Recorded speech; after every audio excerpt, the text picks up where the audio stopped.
What does it take to transform our energy use for the better? Human energy. Introducing AMPED, a community-led initiative promoting a move toward clean electricity use in Rochester and the surrounding areas. This beneficial change is not only smart for our businesses and our planet, but it's also attainable. The large majority of electricity produced in our region is fossil fuel free, meaning we're already a leader in the nation's transition to clean energy. To continue our leadership, we must now focus on converting to heat pumps and electric vehicles that use this clean electricity. New York State has set an ambitious target of reducing greenhouse gas emissions 40% by 2030, backing this up with real financial incentives. Converting now to meet your energy needs with carbon-free electricity rather than waiting for the inevitable bottleneck down the road is just good business. Let's dig into some of these attainable goals. First, a heat pump is highly efficient, inexpensive to operate, and a versatile source for heating and cooling in your building. It's also so much healthier, eliminating dangerous indoor air pollutants like carbon monoxide. As for electric fleets, since they do not consume carbon-based fuel, there's no exhaust fumes, which means cleaner air. And electric vehicles actually have much lower operating and maintenance costs than their gasoline counterparts, creating a more reliable driving experience that will save you money down the road. And good news, you're not alone. The AMPED project is here to help you every step of the way with the facts, the practical tools, and the resource connections you need to make the change we all need. We're amped for it. Are you?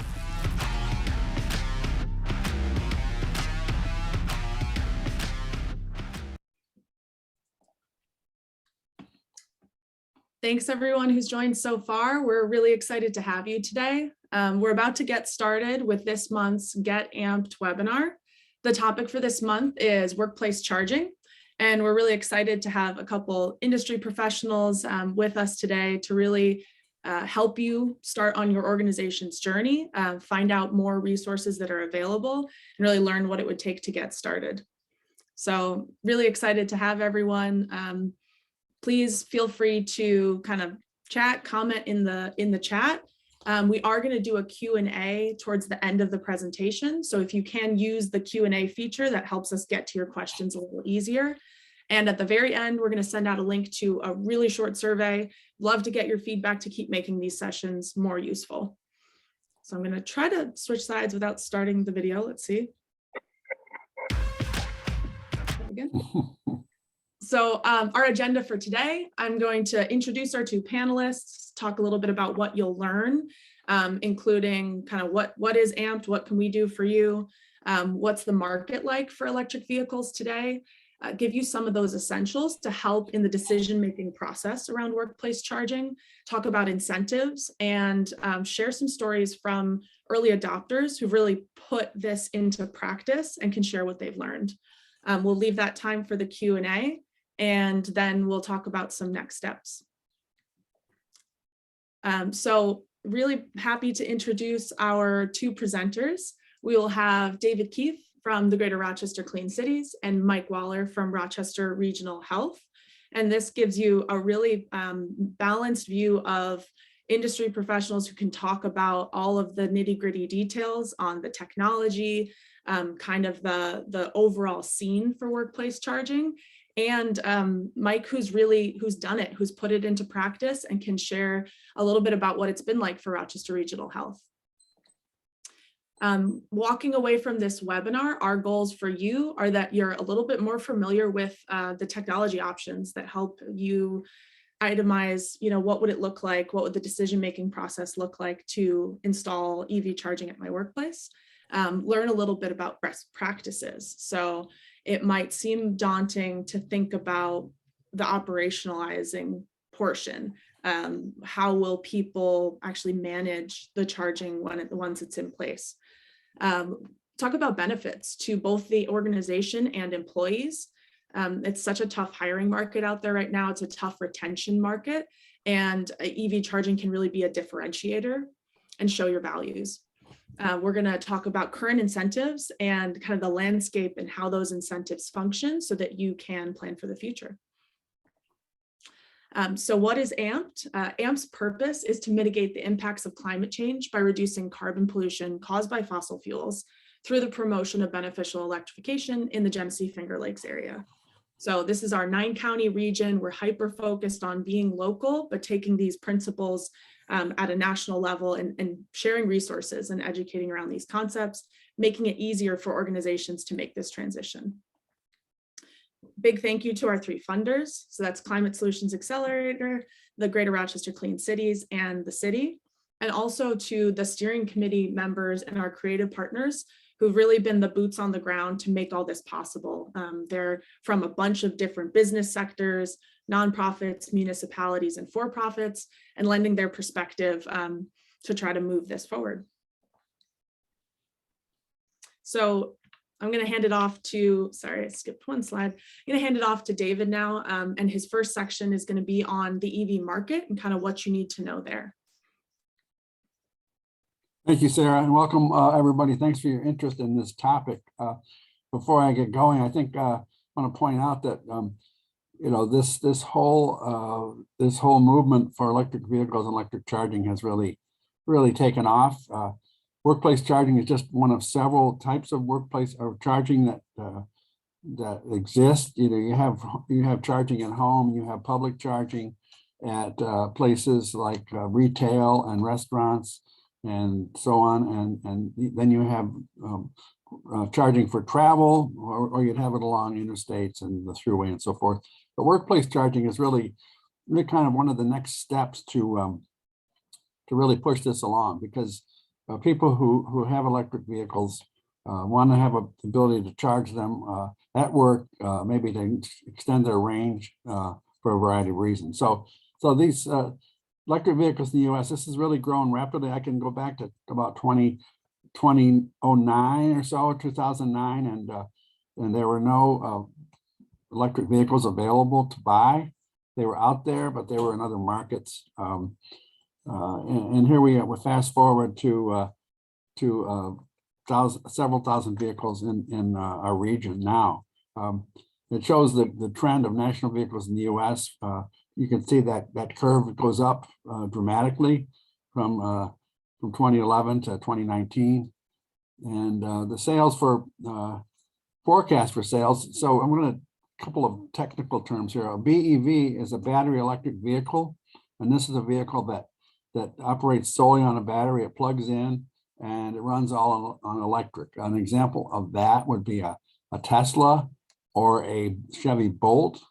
And then a PHEV is a plug-in hybrid electric vehicle, which has a small gasoline engine, but also runs on electric. So it plugs in, and you get a portion of your range from the electric portion. But the advantage to that is you always have the gasoline engine as a backup. So this is a projection. That curve is going up through 2030, and it's really kind of great to see that. Next slide, please. So here's the charging station map for our area. I remember when the first public charging station was put in out in Penfield. It was on Earth Day in 2010. That was the first publicly available station. And you know, these are added all the time, so I can't tell you the exact number, but well, 260 station locations. That's the number there. Yeah, it's really grown, but we really need more to really push this along. And I state through particularly our Department of Environmental Conservation and NYSERDA, or New York State Energy Research and Development Authority, they've been aggressive in providing funding to push this along too. These are all within 50 miles, as you can tell. So you go out into the south and east and west and so forth. It's a great distribution of stations, but a lot more needs to be done. Next slide, please. So workplace charging, why is it important? Well, get to a couple of the reasons in a minute, but let's talk about some basic kinds of charging. There are several different levels of charging. The basic excuse me, the basic level would be level 1. This runs on a regular household current. And this is what most people who have electric vehicles use primarily. The because you don't need a lot of fancy equipment. You can actually just plug it into an existing circuit if you want. The downside is that, of course, it takes longer to charge. So when you 1 hour of charging is 4 to 8 miles. So this is common for people who have electric vehicles and have a place to charge them at their home. Cost is, of course, less. It can be between $600 and $4,000, depending on the kind of equipment that you have. The next level, probably one of the most common types outside of the residential, would be level 2 charging. Level 2 are these stations. If you drive around the community at some of the town halls, rec centers, City of Rochester parking garages, and so on, level 2 is a common type for public charging for relatively short visits. So you need 4 to 6 hours for a full charge. But the point here is that most people don't drive around on quote unquote empty on their charge. So for an hour or two, they can supplement their range and really enhance the ability to drive that vehicle further. The cost of level 2, of course, is higher. You've got a range of 2,500 to 15,000, and probably the level 2 is the type that most employers would probably consider putting into their workplace. Level 2 is also great for retail and dining. People have a opportunity to charge their car while they're shopping or having a meal. And we call this in the field, we call this the dwell time. Excuse me. And then the last one, DC fast charging. This is a high octane fast charging, if you will. It's a much higher voltage. Level 1 is 110 volts, level 2 is 220, and DC fast charging is typically about 440. You can charge, get a full charge in less than an hour. These are the kind of charging stations you probably or will see on the throughway, at the rest stops. They're all going to have them in the coming year or two. Other corridors would have fast charging to really give you a quick charge, and but they are obviously a lot more expensive. So we're looking at a range of up to $50,000 per station. I don't think you really need these for the workplace, because your employees, most of them are probably going to be there for several hours or all day. But those are the three kinds of equipment levels that exist for charging. Next slide, please. So why would you want to do this? Well, as Sarah mentioned, go forward one. Sorry, was that the next? Yep, I skipped one by accident. Okay, that's okay. Okay, so what are the benefits to the employer? Well, as Sarah mentioned, we are employees are kind of in the driver's seat as far as jobs and selecting their jobs. So I think anything an employer can do to make it a better deal for the employee is a good thing. So I love this slide because it shows somebody's charging at their garage at home.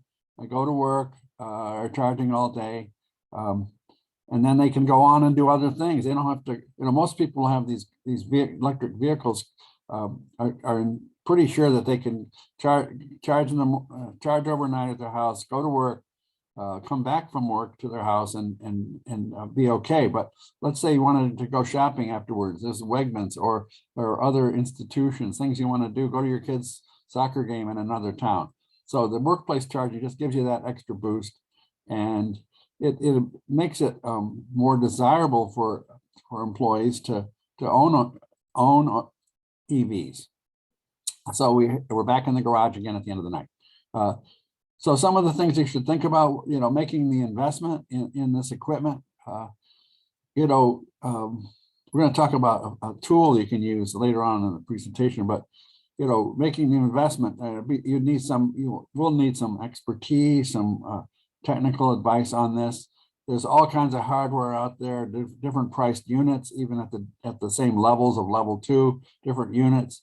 What are the barriers to putting in the charging station? The station itself is pretty much a fixed cost, but the variable for this, in many cases, is how do you get the required power to the station? So that entails getting ample power either underground or putting in a wall unit. You have to establish how you're going to use these when you put them in. Who gets them? What are the rules around that? So those are some things to consider. Next slide, please. So some considerations. You don't want to put in too many too soon. That's going to add to your cost without the required benefit. The other thing, if they sit there and they're not used, and people will just say, well, that wasn't a very good idea. Why did they do that? It just doesn't look like a very good management process. If they're not used for a long period of time, it could require additional maintenance because of the lack of usage. If you don't have enough stations, it'll create maybe some conflicts between employees and scheduling issues. And one thing that we always say is if an organization has any thoughts that they may want to do this in the future, maybe they're not ready right now.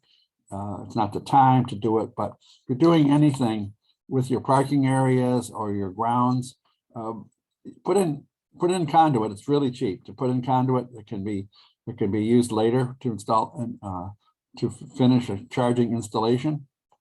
It's really a very cheap option. And I've gotten inquiries from different organizations about that when they were considering a parking lot redo. So where the stations are going to impact the installation costs. In some cases, the employers make them very convenient near the building. Other cases, that's not practical. Maybe it's not near a power source. But this can really, having these stations can improve the company's image. You are going to have to consider the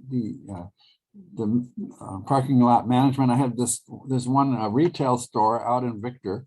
I won't say which one it is, but they have a green image, and all their stores, they put in a public charging station. So I went out there one time in the winter, and the plow guy had put all the snow in a big pile right in front of the station. So there's about 3 or 4 feet of snow in front of the station. Very, very hard to access. So you got to think through some of these issues.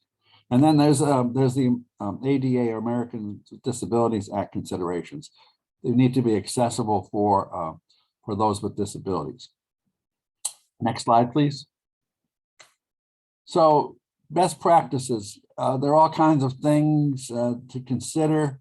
Are you going to, where are you going to put the spots? Who gets the spots? I think you need some sort of written policies to avoid the conflicts that may occur. But is it first come, first served? Are there assigned spaces for those who have these vehicles?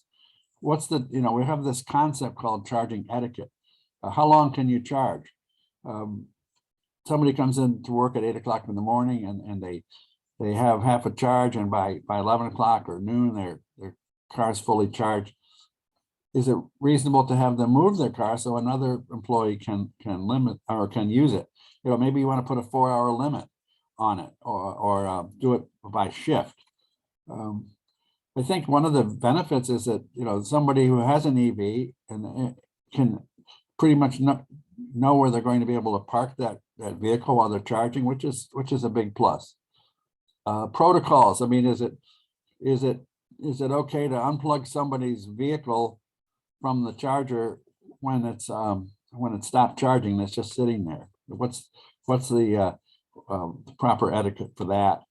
And what are the consequences? Do you have someone out enforcing it? You kind of have to find your own way with this, depending on your employee base and your workplace culture, and the cost. Some employers give it away, others have it metered in some way, and in some cases they actually just charge a flat rate per month, for say $10 or $15 for the employee to use the charging without having to worry about the meter.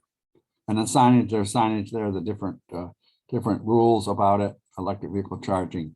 And you have to make sure that people who don't have electric vehicles don't use those spots and take them up. Next slide, please. Okay. We know, I think, that as this market grows and becomes a larger share of transportation environment, there won't be a need really or to have incentives and rebates, but because to give this electric vehicle movement some traction, I think we do have these to help incentivize the purchase of stations, purchase of vehicles. Love this. I mean, this slide right here, this is, if you watch the Super Bowl, this is one of the cooler ads, I thought, with Zeus and his wife Hera. The fact that they used a Super Bowl ad slot to talk about electric vehicles said a great deal to me about this. In this case, it's a BMW ad, but how much they value the electric vehicle movement. It was pretty funny. And so anyway, there are incentives, and let's take a look at what they are. There's not a lot right now. Next slide, please. Okay, New York State, they have a tax credit. This is for alternative fuels and vehicle recharging credit. Anything after 2013, you can get a tax credit for your investment in electric charging. The EV Make Ready program is a program of New York State public utilities that really provides significant support for doing everything you need to do to prepare your site for a charging station up to the charging station. So it pays for wiring and meters and all those things that go into getting ready, as the name says, for electric charging. But you have to find the funds for the charging station from another source. And then this is a federal credit. This is a federal alternative fuel vehicle refueling property credit. This is right now, this is valid for any alternative fueling infrastructure you did in 2021. One downside with some of these tax credits at the federal level is that we've not seen consistent approval of these over time. So right now they're working on redoing the rules on tax credits in Congress, and we're hopeful that this will be approved for 2022. But right now it's only for work done through the end of 2021. Next slide, please.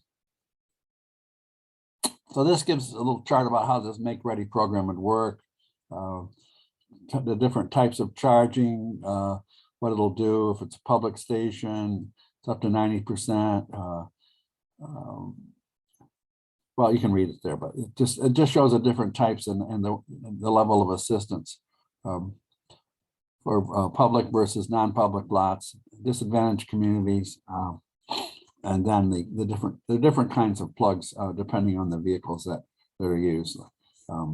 So it's a great program. I think these utilities are all behind it, and I think it'll make a difference, because some of those costs to take the electricity to the charging station site are higher than what the station itself might be, because these stations really, especially level 2s, aren't terribly expensive at this time. Next slide, please.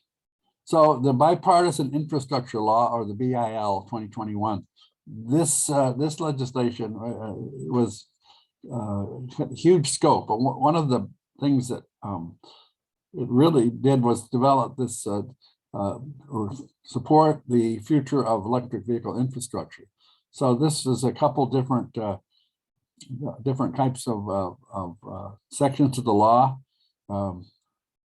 $5 billion for EV corridor development, and this will be money that would go to support development of EV corridors. So you can, the idea is to create a network of EV charging stations, fast charging ones, across the country on the interstate system, so that someone can take an electric vehicle, battery electric vehicle, and drive around the country and know that every 50 miles they will be able to find charging.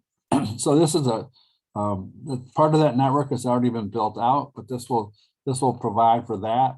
And then when that funding is, when that network is built out, then we will have, if there are any funds left, they'll have money to do lesser secondary federal highways. Then there's another $2.5 billion for corridor and community charging. So there'll be grants for this. This money may flow to us through the and create some opportunities to purchase charging stations in the future. So this program will run through the state departments of transportation. Their requirement is they have to submit a plan, an EV infrastructure plan to the Federal Highway Administration by August 1st, 2022. The plan must be approved by FHWA before funds can be awarded. And we're looking at probably an approval process of 2 or 3 months. So as soon as September 30th of 2022, there may be plans may be approved, and when that happens, this money can begin flowing. So New York State is eligible for there's a 5-year authorization, but they're eligible for a total of $175.5 million. And in 2022, that would amount to $26 million. So this is a significant initiative that's going to be very, very helpful to the development of electric vehicle infrastructure. Next slide, please. Okay. Time Warner Cable, this is a case study. This isn't connected, but they have a level 2 station. They did this as part of the a recommendation from the Green Team, and they got funding from NYSERDA. Again, NYSERDA did have a great program called Charge Ready New York, and this program funded numerous stations across the state. They reloaded that program 3 times, but right now that program, the funds have all been expended. I think what NYSERDA is probably waiting for is to see how this money flows from the Infrastructure Act. So the station, they built it close to the existing infrastructure, minimizing the trenching and conduit costs and all that. They don't charge any money for it, but as the program develops, they may consider modifying that. They thought the installation can incentivize employees to purchase an EV, and I think that's a very positive goal. So this is just one example of a number of ones that are employers who've invested in workplace charging. Next slide, please. Okay, Harbeck Plastic. Harbeck Plastics, you may know about. They are the factory out right across the Monroe County line in Ontario, New York, and Wayne County. Harbeck Plastics has been a very progressive company with respect to sustainability and green initiatives. You can't miss their windmills that are out there that they use for their operation, but they've been committed to electric vehicle charging, electric vehicles for a long time. Their sales folks use these vehicles, electric vehicles, and their corporate policy for employee charging, workplace charging, is if an employee purchases an electric vehicle that plugs in, they will install a station for each of the employees who does that. So that's their commitment to the workplace charging, which I think is pretty remarkable. Next slide, please. Okay, I'm gonna turn this over to my colleague, who happens to also, besides being in charge of sustainability for Rochester Regional Health, but he's also one of the board members for my Clean Cities Coalition, Michael Waller.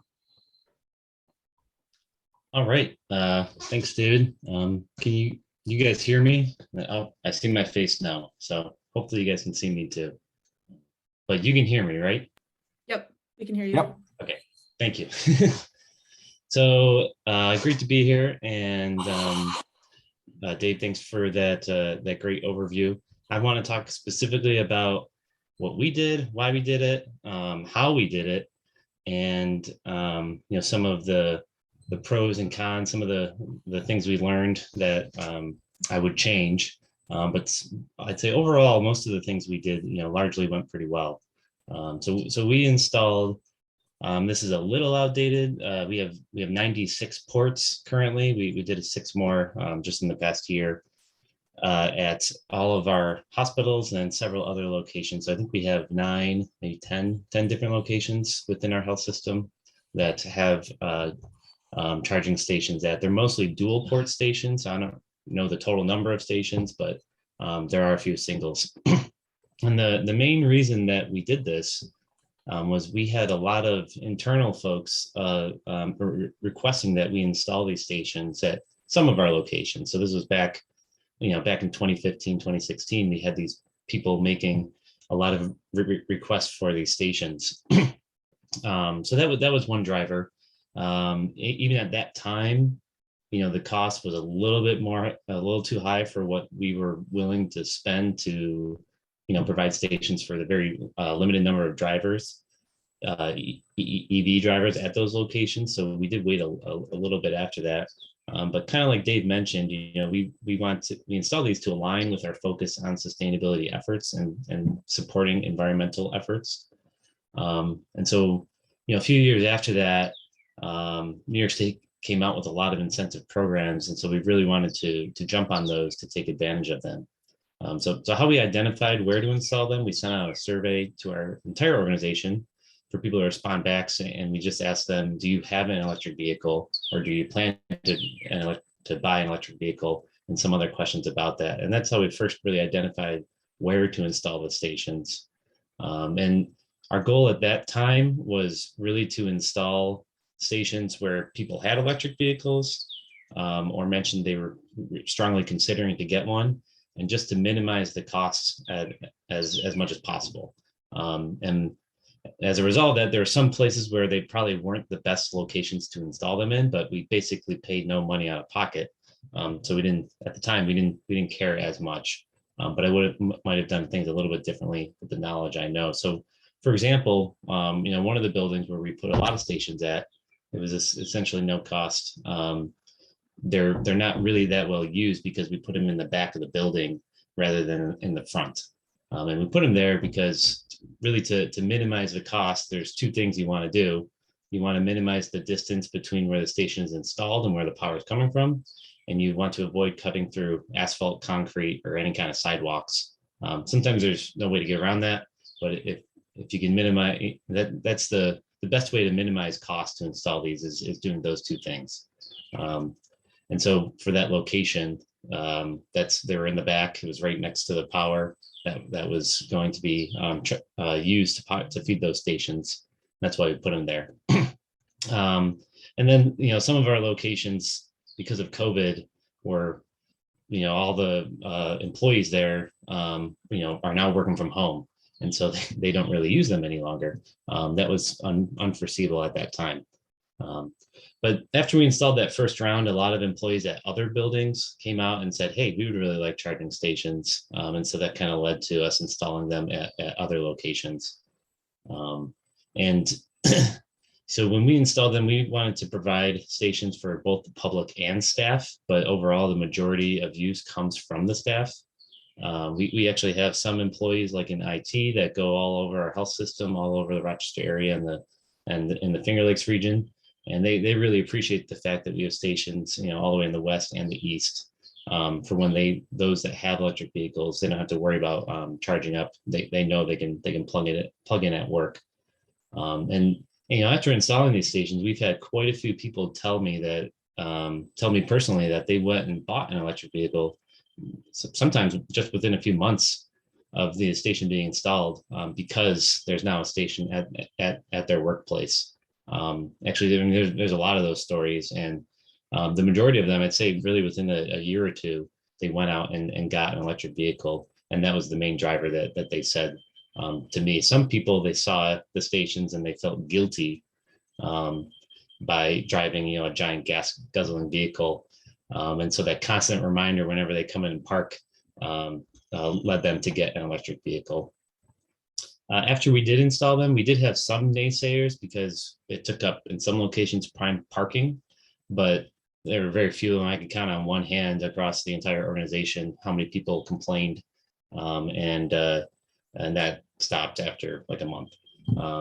We do charge a fee for people who use them. It's a dollar. It's 15 cents a kilowatt hour, which is not too different from probably what you pay at home. It's probably more, but you probably pay more now with the way rates are going at home than you would at our locations. And at the end of the day, to like fill up your vehicle, most charges are less than $3, and people who plug in to fill up, it's very rare they pay any more than $5. So it's still really cheap, but that is the most common complaint that we do get, is why are we charging people a fee to use them? And so there's two reasons that we do that.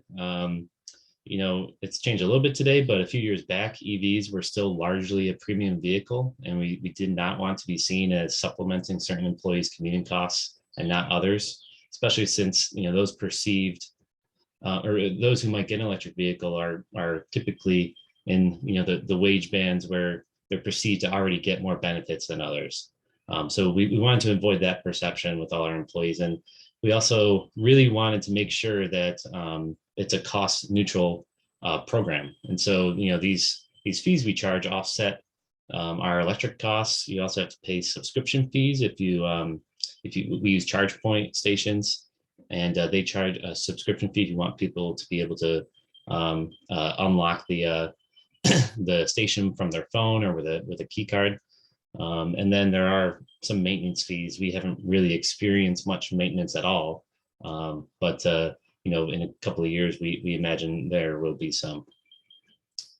And so at the end of the day, I know that David had talked about thinking through some of these charging station policies. I think those you don't have to be so concerned about. You don't have to sweat those details right at this point. But the key decisions you have to make if you want to go down this path is where you want to install them, because that really impacts the cost. Do you want to charge a fee for people to use them, and then how much are you willing to pay to install them?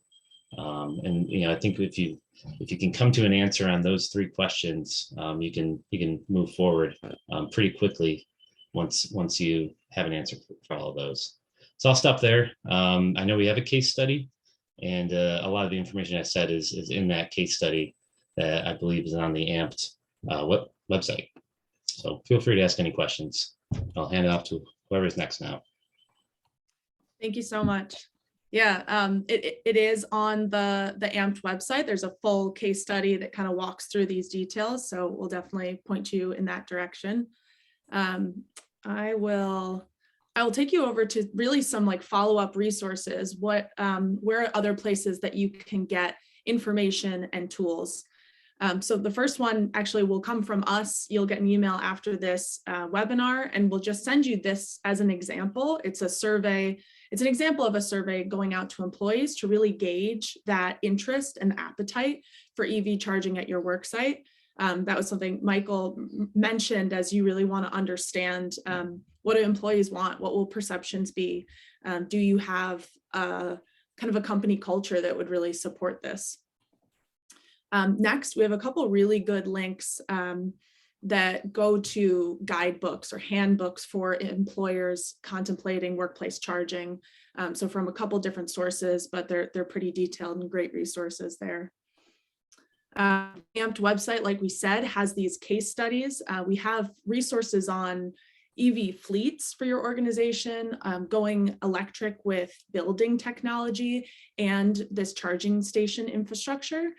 So feel free to check that out. And like we said, those incentive programs are always changing, and that can make it hard to plan. And we try to keep you up to date with what incentives are coming up. And I think David did a great job talking about some of that federal money and how that could influence us in the next year or so.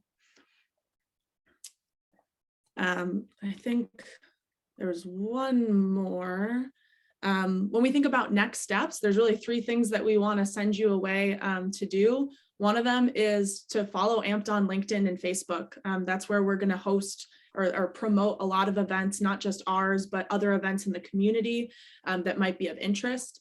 I know that there's things coming up on the EV side and on the building side, so stay tuned for that.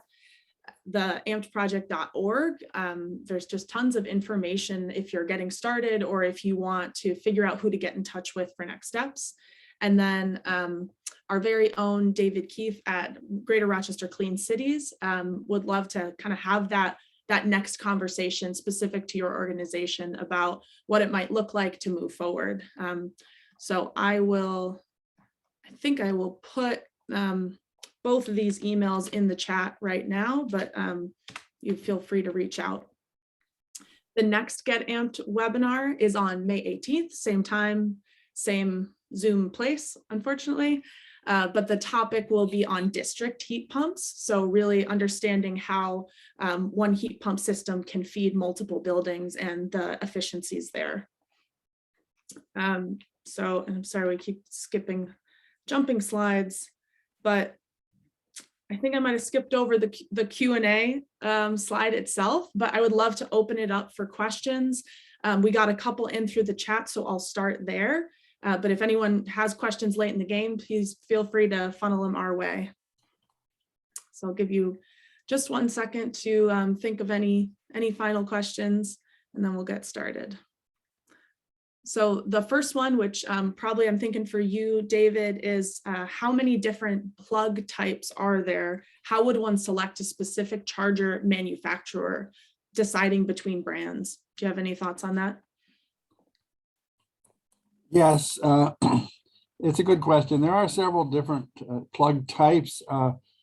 Tesla is unique. They have their own plug type.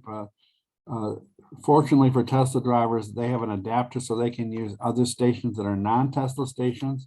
It doesn't work the other way yet, but there's the Tesla type. There's 2 or 3 others. There's the CHAdeMO, which is for certain Japanese vehicles, but the most common type is universal to most electric cars other than those. The plug type will be driven by the car that you buy.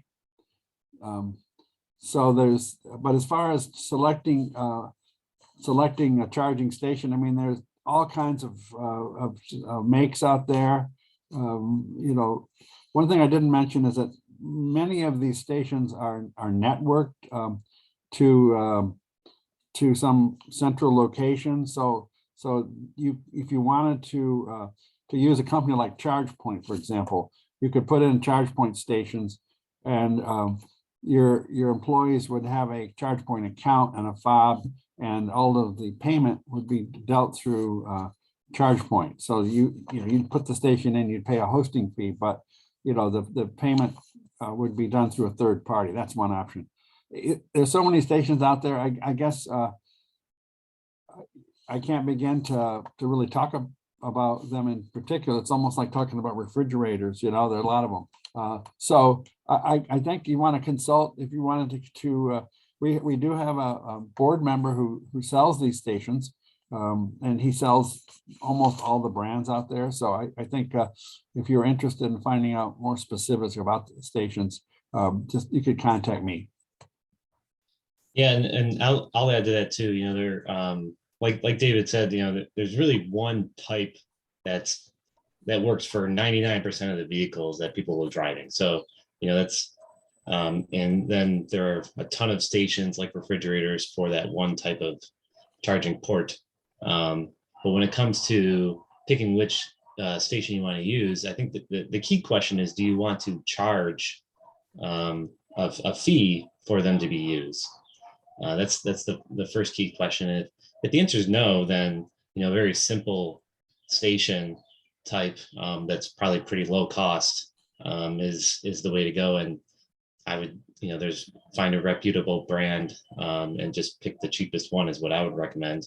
But if you do want to charge a fee for use, there's a handful of companies that do that pretty well, and we tried one company before we switched to ChargePoint, and it was it didn't work very well. So we ultimately went with one of the more common station types to not have to deal with all the problems that we were having. Thank you. Another question is the increase to the electric bill with adding charging stations significant? When I can take this one, but when we installed them, we were very fearful that it would be, and it ended up not being that significant. And so even at the places where we have a lot of use and they're all plugged in at the same time, that 15 cents a kilowatt hour fee, more than covers those costs. So, that's why we charge the fee. But that's if you want to take that number and calculate it out, that's about the increased cost that we saw, and it's because the amount of use that it takes to charge a vehicle is not nearly as much as you might think.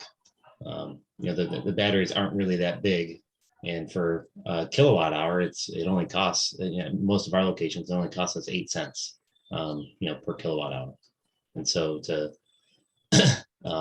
fill up a whole tank of 10 kilowatt hours, right, it's only 80 cents. So it's just not that much energy, not as much as we expected. Thank you. One more, is there any kind of rule of thumb for how many charging stations you need for your number of employees? Well, I don't know. I have an opinion. Mike probably has real world experience with it. So why don't you go first, Mike, and then maybe I'll chime in I think doing that survey was really helpful. And so, through the survey, we identified, okay, we absolutely know that there are 8 drivers with electric vehicles at this location. So that was and then are all those people there at the same time, right? So then, okay, let's put in, if they are, let's put in 8 spots, because we know that for most of the days, there will be 8 people plugged in. And then they can work through some of those sharing problems as they move forward. Right, and that's the place to start. So that's how we decided what it was. And then once you have them in there, if you get a station where you can get some data on how they're well used, then you can expand to install more. Other locations, like I said, where our main goal was to install them at the cheapest price possible. So some of them, to do that, we actually had to install more than what we knew was needed. And some of those locations, for example, there's way more than what is needed. And so when we had baked into the grants, they covered the subscription fees. Once those subscription fees, that service ends, we're gonna put a blanket over some of those stations, because they're just not being used, and there's no need to keep paying those fees. I'd say that's probably the best way to judge from the get-go, how many you should install. And it's probably better, if you don't know at all, to just start small and then start collecting data, and then you can install more later on. Yeah, that's one of the benefits of a network station, is you can get the data collection.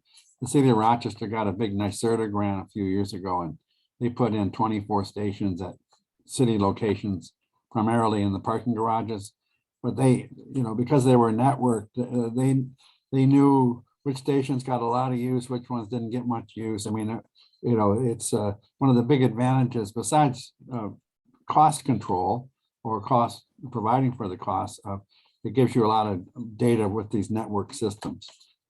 But having said that, network, as Mike said, these companies often have a hosting fee. So the electricity is provided or paid for perhaps by the user, but for them to put that on your property, it could be $250 or $300 a month, a year, right? Is that around what it is, Mike? It's those kind of charges for a charge point? Yeah, when it's cheaper if you sign up for a longer period of time, like any subscription. So you sign up for 3-4 years, you get a better rate. But I think that sounds about right. Yeah. So there's that to consider, if in your calculations, is that it's going to be a hosting fee if you have a network system to some third party. Right. And that fee is why we charge more, for electricity, for people to charge their vehicles, than what we actually pay. It's really to cover the costs of that hosting fee. and any unforeseen maintenance, which to date has been nothing, but we expect in a couple of years, we might have to pay something. That's all we have for Q&A. Huge thank you to our two panelists and everyone who took a little less than an hour out of their day to come and learn with us today. If you have follow-up questions, please don't hesitate to get in touch. Check out the AMPED website. There's a contact through there. You have David and Michael's email addresses. So huge thank you. Have a great rest of your day. Enjoy the sunshine.